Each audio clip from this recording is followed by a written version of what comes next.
재판 위증, 일단 영장은 기각, 신작 소설의 임팩트라는 주제 꼽아봤습니다. 어제 그 김 씨가 영장 실질 심사에 출석을 했습니다. 증인 출석 당시에 이재명 대표에게 어떻게 증언해달라 요청 받으신 거 있나요? 백현동 부지 용도상향 관련 35억 수수 맞습니까? 위증 대표로 통신장 혹시 이재명 대표한테 어떤 얘기 들었는지, 어떤 증언해달라고 부탁받으셨는지, 당시 통화 내용에 어떤 대화 오고 갔는지.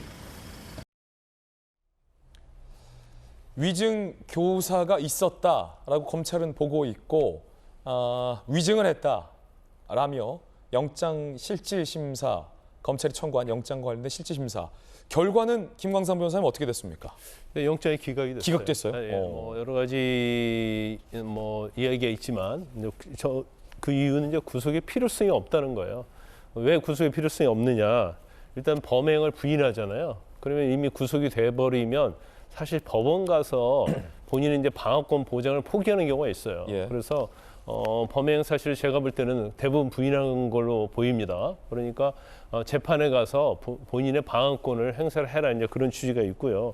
그다음에 이제 압수수색을 여러 번 했기 때문에 객관적으로 이제 증거가 확보돼 있어서 증거 인멸의 염려가 없다는 것이고, 또 이 김 씨의 이제 실거주에 파악되기 때문에 아마 도주 염려가 없다는 취지인 것 같아요. 그래서 이런 여러 가지 객관적인 상황을 종합해 보면 이제 구속의 필요성이 없다, 구속 사유가 이제 존재하지 않는다, 이렇게 결정을 내리고 기각을 했어요. 어제 그 기각 결정문 중에 혹시 범죄 소명이 불충분하다 이런 취지는 없었습니까? 네, 그런 취지는 없었어요. 그러니까 만약에 검찰에 범죄 혐의의 소명이 불충분하다, 그러면 이제 검찰이 사실은 굉장히 많은 비판을 받을 수 있죠.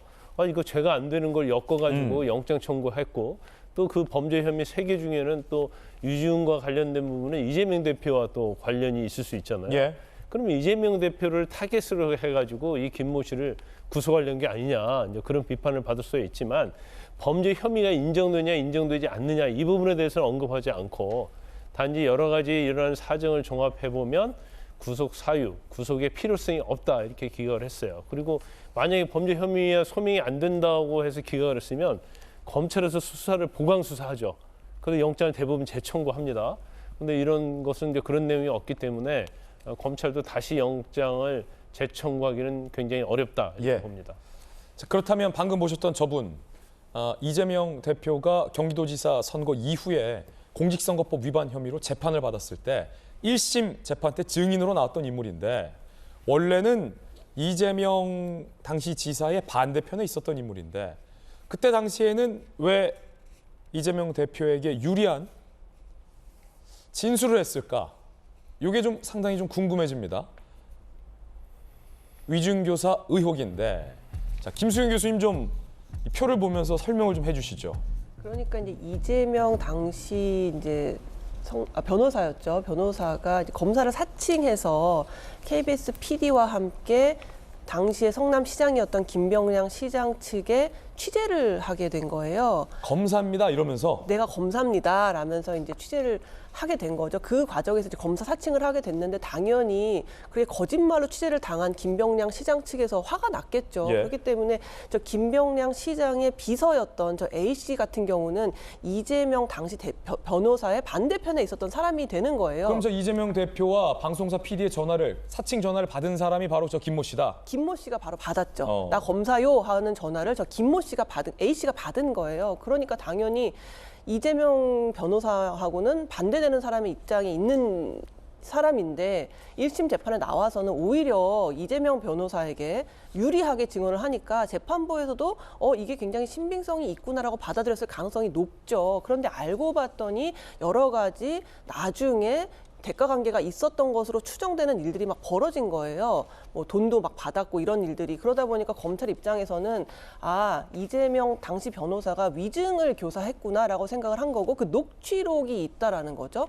당시에 이재명 변호사가 직접 전화를 해가지고 이런 식으로 좀 나에게 유리하게 증언을 해다오라는 전화를 한 녹취록이 있다 보니까 검찰의 입장에서는 당연히 이거 뭔가 위증교사가 있었고 그 대가로 이 사람이 여러 가지 혜택을 받구나라고 추측할 수가 있는 것인데, 사실 뭐 지금 재판에 가서 가려봐야 되겠지만 이 구속영장이 기각되긴 했어도 그 구속영장에 뭐라고 돼 있었냐면 재판부에서 이미 압수수색을 통해서 상당 부분의 증거가 확보가 됐다. 그러니 굳이 구속까지 하지 않아도 되지 않겠냐라는 취지거든요. 아까 김광삼 변호사 말씀하신 것처럼 만약에 검찰이 전혀 혐의가 없는 거를 억지로 영장을 청구한 거면 그 내용에 재판부에서 이건 말이 안 되는 얘기다라고 했겠지만 이미 많은 부분 증거가 확보됐기 때문에 굳이 구속할 필요는 없다라고 한 만큼 예. 상당히 재판부에서도 이 사안을 단지 구속을 기각했다는 이유만으로 이건 말이 안 된다라고 보지는 않았구나라고 생각할 수 있는 거죠.